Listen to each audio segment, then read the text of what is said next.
kita lihat tentang dua konsep ini.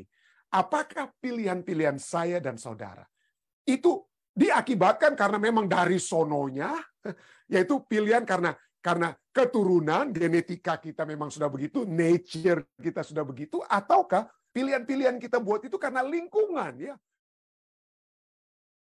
Bagaimanakah? Bagaimana pemahaman kita tentang penciptaan memengaruhi perilaku kita? Apakah hubungan keturunan dan lingkungan? Jadi dua kali dibahas tentang keturunan, nature, sifat alamiah kita, keturunan ya dari genetika kita, dan lingkungan, nurture, bagaimana kita dihidupkan, bagaimana orang tua memberikan pengaruh-pengaruh pada kita, itu lingkungan kita ya. Jadi keturunan dari genetika dari dalam dan dari apa yang kita observasi di luar lingkungan. Jadi apakah hubungan keturunan dan lingkungan dengan pilihan yang kita buat setiap hari? Bagaimanakah kita dengan kasih karunia Tuhan dapat mengatasi cacat karakter yang tidak kita pilih sejak awal? Kita tidak pilih sejak awal, tapi sudah ada. Dan kita lihat apa itu definisi dosa. Jadi inilah, di bagian tambahan kita, mari kita lihat tentang dua konsep ini. Apakah pilihan-pilihan saya dan saudara itu diakibatkan karena memang dari sononya, yaitu pilihan karena keturunan, genetika kita memang sudah begitu, nature kita sudah begitu, ataukah pilihan-pilihan kita buat itu karena lingkungan, ya? Karena mungkin, memang saya jangan disalahkan dong pendeta, karena memang lingkungan saya, teman-teman saya, ini mempengaruhi saya, sehingga kalau saya bertindak yang salah, jangan saya disalahkan. Ya? Jangan saya disalahkan. Nah, Kenapa ini saya sering katakan? Karena sering kali di Amerika Serikat ini, ya pada saat orang sudah jelas-jelas ada kamera, sudah jelas-jelas dia lihat, orang bisa lihat dia yang tembak orang misalnya di sekolah, ini sering kali terjadi di Amerika. Anak bawa senjata, anak SMA bawa senjata, tembak di sekolah dan lain sebagainya. Udah jelas-jelas mereka ditangkap saat sedang memegang senjata, jelas-jelas tangannya itu ada bekas-bekas mesio atau apalah ya, dari polisi lebih tahu itu dari saya. Jelas-jelas ada kamera yang menunjukkan dia menembak kiri kanan, tapi begitu dia didakwa 30 hari biasanya arrangementnya ya. Dia untuk didakwa itu 30 hari. Begitu dia di hadapan hakim dengan pembelanya, oke, bagaimana? Apakah kamu mau mengakui telah salah atau tidak salah? Pada umumnya mereka katakan saya tidak bersalah. Loh, kok bisa orang di Amerika itu kok udah tahu apa ya? Udah tahu ada video, ada bukti semua. Tidak bersalah. Beda dengan di Indonesia mungkin ya. Kalau di Indonesia pasti digebuk aja sama polisi mungkin gitu ya. Dipukul aja udah pasti mengaku. Jadi nggak usah perlu lagi repot-repot di pengadilan. Tapi di Amerika mungkin beda ya.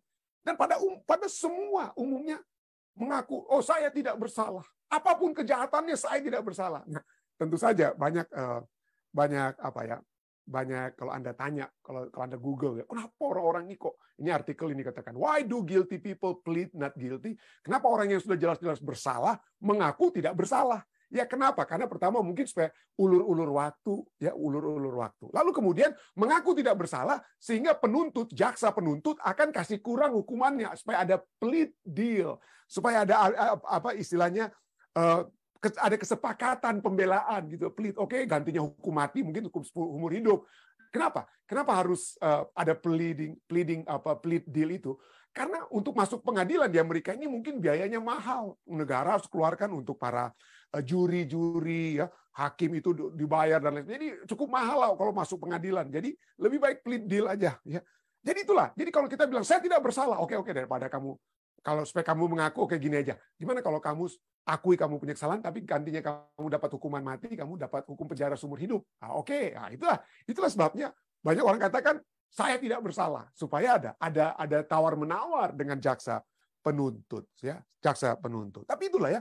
Selain itu, walaupun sudah kelihatan itu mungkin bukan hanya tujuannya supaya ulur waktu atau ada tawar-menawar dengan jaksa penuntut, tapi seringkali memang mereka katakan, saya tidak bersalah, betul, saya tembak orang kiri kanan, ya. Tetapi itu bukan karena sayanya begitu, itu karena pengaruh daripada lingkungan. Saya dibesarkan dari keluarga yang tidak benar dan lain sebagainya. Jadi banyak orang yang memiliki apa yang dikenal dengan istilah pada saat mereka melakukan kesalahan itu victim mentality. Victim mentality itu adalah apa? Mentalitas korban, victim mentalitas, definisinya adalah sifat kepribadian yang diperoleh di mana seseorang itu cenderung mengenali atau menganggap diri mereka sebagai korban. Walaupun mereka yang menjadikan orang lain korban, tapi mereka bilang, oh saya sendiri yang jadi korban. Saya korban karena masyarakat Amerika ini begini-begini, makanya saya tembak orang-orang sembarangan. Ini kan mentalitas korban. Ya. Mereka sebagai korban dari tindakan negatif orang lain, dan mereka berperilaku seolah-olah ini adalah hal yang sebenarnya terjadi dalam hidup mereka. Mereka lah korban-korbannya. Walaupun bukti yang sebenarnya bertentangan dengan apa yang mereka pikirkan. Jadi saya bisa berbuat kesalahan, saya berbuat kesalahan kepada Anda, tapi gantinya saya bertanggung jawab atas kesalahan saya bilang, aduh, saya ini bersinah, ini kenapa? Karena istri saya ini nggak benar, dia tidak melayani saya, dia tidak baik-baikin saya, orangnya jahat, dan lain sebagainya. Itulah victim mentality. Gantinya kita bertanggung jawab, kita cari orang lain yang bisa dipersalahkan. Ya. Bisa cari orang lain yang dipersalahkan.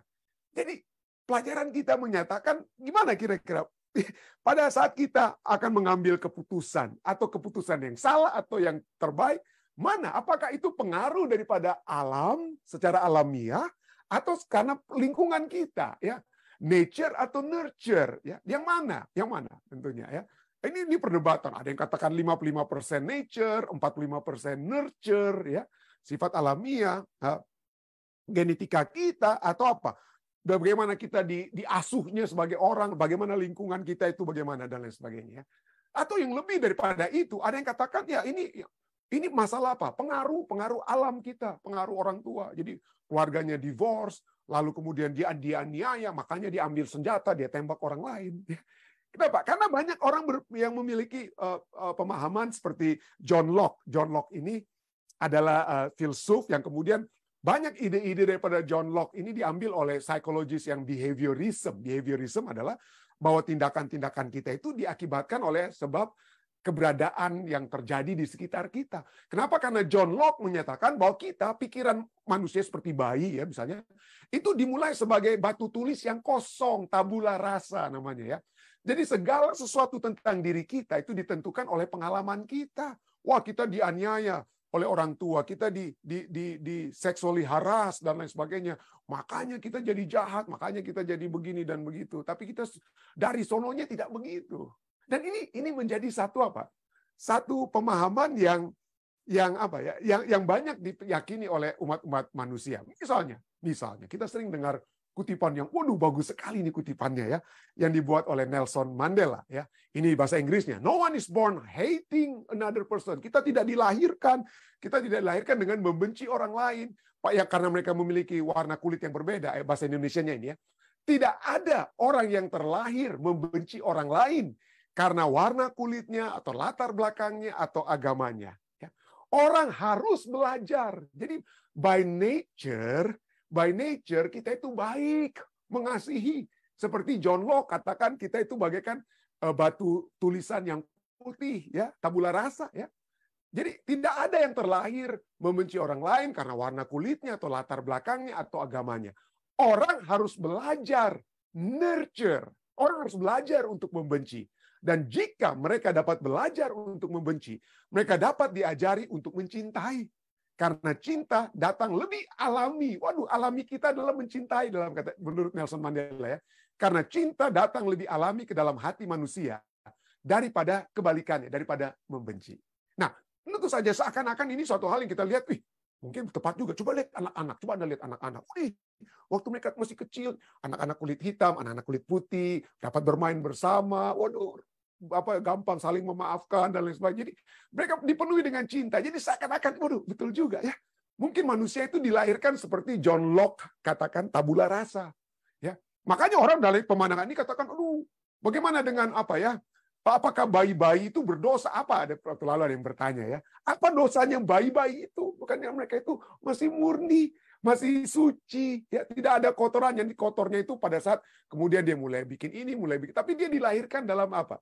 Dalam kesucian, dalam kemurnian, dalam hati yang penuh dengan cinta. Itulah pandangan manusia yang percaya dengan filsafat behaviorism atau John Locke dan lain sebagainya ini. Tetapi apa yang dikatakan Alkitab? Oke, seakan-akan betul anak-anak itu saling mencintai, bagus sekali. Tapi apa sesungguhnya yang dikatakan Alkitab? Dan kalau kita lihat nantinya, memang itu betul apa yang Alkitab katakan. Apa sifat alamiah manusia yang lahir? Apakah langsung penuh cinta? Ya, apakah penuh cinta? Tidak ada salahnya, tidak ada dosanya sama sekali. Alkitab ajarkan apa? Mari kita lihat ayat demi ayat, bukan apa yang saya katakan. 1 Korintus 12 ayat 4. Tapi manusia duniawi tidak menerima apa yang berasal dari Roh Allah. Secara alamiah, manusia di dunia ini tidak menerima apa yang berasal dari Roh Allah. Karena baginya itu adalah suatu apa? Suatu kebodohan. Apalagi Roma 8 ayat 7 sampai 8. Sebab keinginan daging adalah perseteruan terhadap Allah. Jadi manusia sejak dari mulanya itu berseteru, berada di luar Allah, di luar Allah. Dan kita lihat itulah dosa itu ya. Perseteruan dengan Allah, tidak berada di dalam iman dengan Allah. Ya, sebab keinginan daging adalah perseteruan terhadap Allah karena ia tidak takluk kepada hukum Allah. Hal ini memang tidak mungkin baginya. Mereka yang hidup dalam daging tidak mungkin berkenan kepada Allah. Waduh, bagaimana dengan bayi? Nanti kita akan terus lihat ya. Efesus 2:3 katakan, pada dasarnya, bahasa Inggrisnya, we were by nature. Oh, ini dia. Secara alamiah, pada dasarnya, by nature, Rasul Paulus katakan apa? Kami adalah orang-orang yang harus dimurkai. Jadi sifat alamiah kita tidak ada seorang terbaik sekalipun. Ya. Karena semua orang, Roma 3:23 katakan apa? Karena semua orang telah berbuat dosa dan telah kehilangan kemuliaan Allah. Tapi pendeta, bagaimana dengan bayi? Apa dia sudah berbuat dosa? Ya, apa dia sudah berbuat dosa? Firman Tuhan katakan. Mazmur 51 ayat 6. Ya, Mazmur 51 ayat 6 katakan apa? Sesungguhnya dalam kesalahan aku diperanakan.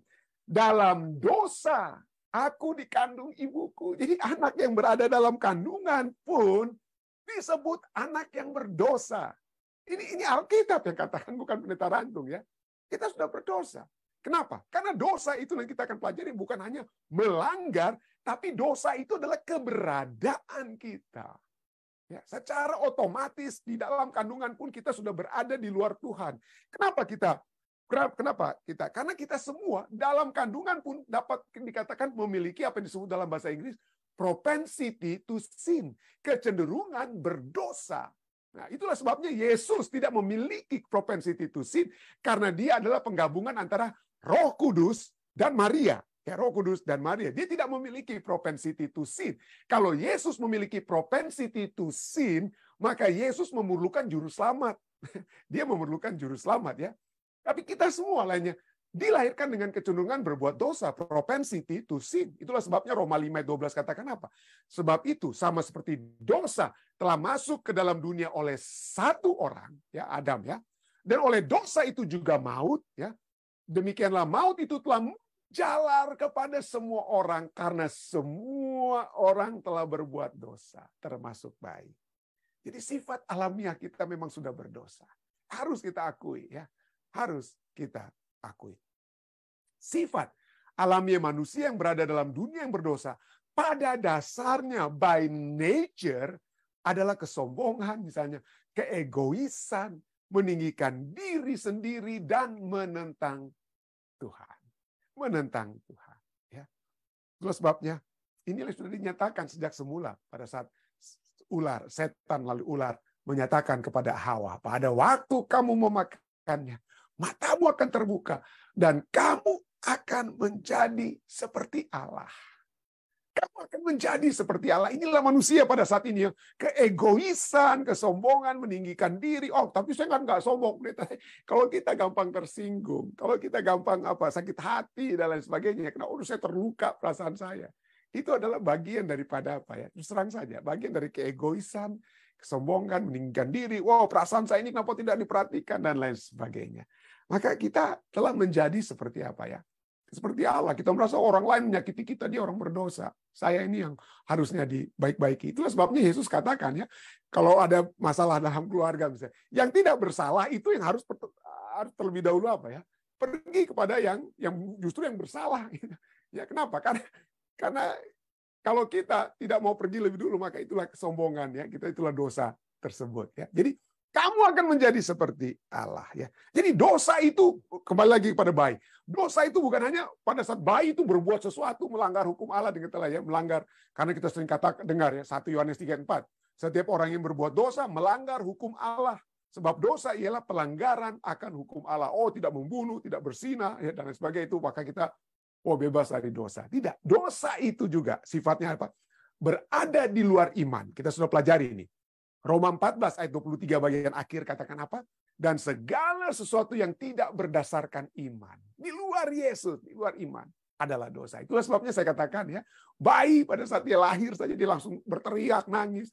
Dia ingin memegang tangan yang dapat dia pegang. Ya. Dia tidak memiliki langsung apa ya. Tidak ada bayi yang keluar dia senyum, merasa puas ya di dalam Tuhan. Aduh ya, saya berserah kepada Tuhan ya. Tuhan Yesus sudah selamatkan. Tidak ada bayi seperti itu ya. Sejak bayi lahir sekalipun dia sudah apa? Dia sudah berteriak. Perhatikan dong diri saya. Perhatikan dong diri saya. Ya. Jadi itulah ya. Pada saat manusia, ini kembali kepada akuntabilitas ya. Pada saat manusia kita semua lahir dalam dunia ini penuh dengan keegoisan, mementingkan diri sendiri, berada di luar Allah. Itulah yang telah terjadi juga pada saat dosa itu jatuh ya. Kita saling apa? Berada di luar Allah itu kita saling apa? Bukan hanya melanggar tapi kita mengelak daripada tanggung jawab, daripada mengakui kita orang berdosa atau tidak. Kita pikir, oh saya tidak berzina, saya tidak ini, saya sudah lebih baik. Nah, kita seperti orang Farisi ya, seperti orang Farisi. Yang Yesus kemudian katakan, pemungut cukai yang berdoa di samping orang Farisi. Orang Farisi katakan, saya tidak membunuh, saya tidak berzina, saya tidak. Tapi orang Farisi bilang begitu, tapi pemungut cukai katakan, aku orang berdosa. Dia mengakui dosanya. Yesus katakan apa? Yang dibenarkan itu pemungut cukai. Yang berdosa itu, tapi mengakui dosanya. Daripada orang Farisi yang tidak berbuat pelanggaran hukum dosa, hukum Allah, tapi sesungguhnya dia berada di luar Allah. Tapi itulah manusia ya. Manusia sejak semula selalu mencoba untuk apa? Dari sononya kita sudah selalu tidak mau bertanggung jawab. Tidak mau bertanggung jawab. Firman Tuhan berbicara kepada Adam. Ya, pada saat mereka sudah jatuh ya dalam Kejadian 3 ayat 5 dan ya ini bukan Kejadian 3 ayat 5, sorry, ini Kejadian 3 ayat 11 dan 12. Saya tidak sempat rubah itu Kejadian 3 ayat 5-nya. Kejadian 3 ayat 11 katakan, firman Tuhan ya, apakah engkau makan dari buah pohon yang kularang engkau makan itu? Lalu manusia itu menjawab apa? Gantinya dia kan kalau dia akuntabilitasnya, kalau dia mengakui dosa kesalahannya sendiri, ya kan, iya Tuhan. Ya Tuhan, saya sudah makan. Udah titik ya. Beres. Itu pertanyaan Tuhan. Ya Tuhan tanya, dan kalau dia jawab, itu saja jawabannya. Tapi apa yang dikatakan oleh pria ini, Adam ini? Dia gantinya bilang, iya Tuhan, saya yang telah berbuat dosa. Apa yang dikatakan? Manusia itu menjawab, perempuan, dia salahkan perempuan. Dan bukan hanya perempuan yang dia salahkan juga Allah. Secara tidak langsung. Perempuan yang kau tempatkan di sisiku, dialah yang memberi dari buah pohon itu kepadaku, maka ku makan. Itulah manusia ya. Tidak ada akuntabilitas, tidak ada pengakuan, saya sudah salah.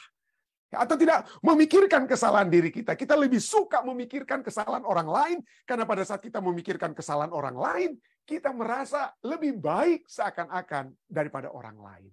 Kita merasa lebih tinggi, lebih hebat. Itulah sebabnya masalah by nature kita itu sudah sangat egois, mementingkan diri sendiri, dan kita berada di luar Allah, tidak berdasarkan iman. Itulah sebabnya kita dilahirkan dalam keberdosaan, ya, karena kita tidak memiliki akuntabilitas, tidak mengakui kesalahan kita. Itulah sebabnya Rasul Paulus katakan kita yang sudah by nature sudah dari sononya berdosa. Itu pembaharuan pikiran kita, pembaharuan budi atau keberadaan kita itu harus terjadi. Roma 12 ayat 2 katakan apa? Janganlah kamu menjadi serupa dengan dunia ini, tapi berubahlah oleh pembaharuan budimu, sehingga kamu dapat membedakan manakah kehendak Allah, apa yang baik, apa yang berkenan kepada Allah, dan yang sempurna. Pembaharuan, the renewing of your mind. Pembaharuan pikiranmu, pembaharuan budimu. Ya, pembaharuan budimu. Jadi itulah kebutuhan mendasar kita itu, kebutuhan mendasar kita itu adalah bagaimana caranya supaya kita memiliki pembaharuan budi tersebut, ya. Ya, apa untuk dapat melakukan yang berkenan kepada Allah. Kalau tadi saya sudah katakan, kalau kita dari sononya kita sudah berdosa, dari sononya kita adalah manusia daging, dari sifat alamiah kita memang sudah berdosa. Bagaimana pembaharuan budi itu dapat terjadi? Kalau kita baca selanjutnya, itu hanya dapat terjadi oleh kuat kuasa Kristus. Kuat kuasa Allah saja. Kalau sekedar untuk melakukan tindakan yang bermoral, maka kita dapat apa? Kita dapat berpura-pura menjadi orang baik. Atau mungkin Anda dapat katakan, ya betul juga pendeta, kalau orang-orang yang percaya, kenapa tindakannya itu nggak benar? Tapi justru orang-orang dunia ini kami lihat lebih baik tindakan moralnya, tindakan-tindakannya itu lebih baik daripada orang-orang yang masuk gereja. Ya, mereka itu lebih baik, seakan-akan lebih bermoral mereka. Tapi masalah kita ingat bahwa tindakan-tindakan keberdosaan kita itu bukan hanya dari segi apa? Kita tidak ada orang dunia mungkin tidak membunuh, tidak berzina, tidak berdusta dan lain sebagainya. Tetapi masalah dosa itu bukan hanya masalah tindakan, tetapi pada saat kita berada di luar iman, di luar Kristus. Manusia dunia bisa berbuat lebih baik daripada apa yang mungkin ya. Kelihatan dari luar berbuat lebih baik. Tapi kalau tidak ada Kristus, baik orang dunia atau orang benar sekalipun yang tidak benar-benar hidup dalam Kristus, itu salah. Harus mempertanggungjawabkan tindakan perbuatan mereka. Kenapa?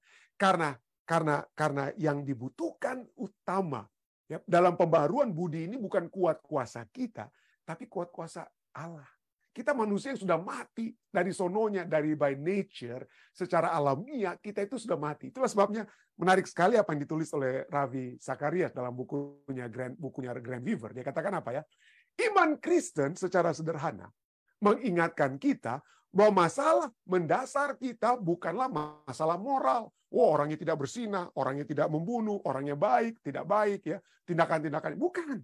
Masalah mendasar itu tentu penting, jangan membunuh, jangan penting. Tapi masalah mendasar kita bukan moral, masalah mendasar kita adalah spiritual, kerohanian. Apa artinya? Apa artinya kerohanian itu? Bukan hanya karena kita tidak bermoral, tetapi kehidupan moral saja tidak dapat menjembatani apa yang memisahkan kita dari Tuhan. Ingat, firman Tuhan katakan, tidak ada perbuatan-perbuatan kita yang akan menyelamatkan kita. Mungkin Anda katakan, tapi Tuhan, saya tidak mencuri, saya tidak berzina, saya tidak membunuh. Itu kan perbuatan kita. Perbuatan-perbuatan kita yang bermoral, ya, tidak dapat menjembatani apa yang memisahkan kita dari Tuhan. Kenapa? Karena akan selalu ada keberdosaan. Karena keberdosaan itu lebih luas daripada sekedar tidak melakukan ini, tidak melakukan itu. Pada saat kita tidak memiliki iman yang kuat pada Tuhan. Pada saat kita berada dalam hubungan di luar iman, itu sudah dosa. Roma 8 ayat 23 tadi kita sudah pelajari ya. Jadi kehidupan moral saja tidak dapat menjembatani apa yang dapat memisahkan kita dari Tuhan. Disinilah letak perbedaan utama antara agama-agama yang hanya menekankan moral. Banyak agama Buddha menyatakan, wah kita harus berbuat baik, berbuat ini damai dan lain sebagainya. Banyak agama-agama yang hanya menekankan moral. Ya, disinilah letak perbedaan utama antara agama-agama yang hanya menekankan moral dan tawaran Yesus kepada kita. Yesus tidak menawarkan untuk membuat orang jahat menjadi baik. Yesus tidak tawarkan, saya orang jahat untuk menjadi baik. Tidak. Lebih daripada itu. Tetapi Yesus memberi tawarannya apa? Untuk membuat orang mati hidup. Semua orang yang telah berdosa itu adalah maut. Upah dosa maut. Kita semua telah berdosa. Kita lahir. Sebab satu orang berbuat dosa, semua apa? Akan menghadapi maut. Tapi semua yang akan mati ini akan memperoleh kehidupan. Ya, karena begitu besar kasih Allah akan isi dunia ini, sehingga dikaruniakan anaknya yang tunggal, supaya barang siapa yang percaya tidak binasa. Kita semua ini mati, upah dosa itu habis. Tidak binasa, melainkan beroleh hidup yang kekal. Jadi agama Yesus Kristus mengajarkan bukan hanya untuk menjadi orang jahat menjadi baik, tapi orang mati menjadi orang hidup. Ya. Dan kalau kita sudah hidup baru di dalam Yesus, Yesus memberikan kita kehidupan baru. Maka kehidupan baru itulah yang memusnahkan keinginan daging kita. Itulah kuat kuasa Tuhan. Pada saat kita diperbaharui dari hari ke hari, kita mengakui dosa kita, dari hari ke hari kita dibangkitkan kembali dalam kehidupan yang tidak berdosa. Dari hari ke hari kita diberikan hati yang baru. Yeskiel 36 ayat 26 katakan apa? Kamu akan kuberikan hati yang baru dan roh yang baru di dalam batinmu. Ya, kalau firman Tuhan itu selalu baru setiap hari, ya, bagaimana kekuatan Tuhan itu baru setiap hari, maka roh hati yang baru dapat diberikan kepada kita. setiap hari. Itulah sebabnya setiap hari kita harus mengakui dosa-dosa kita. Ya. Nah, jika kita mengakui, ya, 1 Yohanes 1:9, jika kita mengakui dosa kita, maka Ia adalah setia dan adil, sehingga Ia akan mengampuni segala dosa kita dan menyucikan kita dari segala kejahatan. Roma 5 ayat 10. Sebab jikalau kita, ketika kita masih seteru, diperdamaikan dengan Allah oleh kematian anaknya, lebih-lebih kita yang sekarang telah diperdamaikan, pasti, bukan mungkin, pasti akan diselamatkan oleh hidupnya. Jadi inilah Kristus yang membangkitkan kita dari kematian kita. Kekristenan adalah bukan masalah orang baik, orang jahat jadi orang baik, tapi orang mati menjadi orang yang hidup. Ya. Kenapa? Karena kehidupan itu Yesus yang berikan. Keselamatan yang sempurna Yesus berikan. Ibrani 7:25. Mari kita terus ulangi ayat ini. Ia sanggup menyelamatkan dengan sempurna. Kapan? Setiap hari kalau kita memohon ampun atas segala kesalahan dosa kita, ketinggian-ketinggian hati kita, ya keegoisan kita, ya keberadaan kita di luar iman, ketidakpercayaan kita, Tuhan akan menuntun kehidupan saya. Kekhawatiran yang kita miliki. Kita minta ampun kepada Tuhan, maka Ia sanggup menyelamatkan dengan sempurna semua orang yang oleh Dia datang kepada Allah. Sebab Ia hidup senantiasa untuk menjadi pengantara mereka. Kiranya kita akan selalu melihat bahwa dalam keberadaan kita secara alamiah kita tidak dapat memiliki pilihan-pilihan yang baik. Tapi pada saat kita berada di dalam Yesus, setiap hari kita berada dalam satu hubungan yang erat dengan Tuhan, maka kita akan dapat memiliki pilihan-pilihan yang terbaik. Kita tidak akan perlu takut pada saat penghakiman. Kenapa? Karena Yesus bukan hanya menjadi pencipta kita, tapi juga penebus kita. Yang bukan hanya menciptakan kita dari manusia lama menjadi manusia baru, tapi setiap hari pada saat kita datang memohon pengampunan darinya, Dia akan selalu menebus kita, membawa kita kepada satu keselamatan yang sempurna. Saya bawa ini dalam nama Yesus. Amin.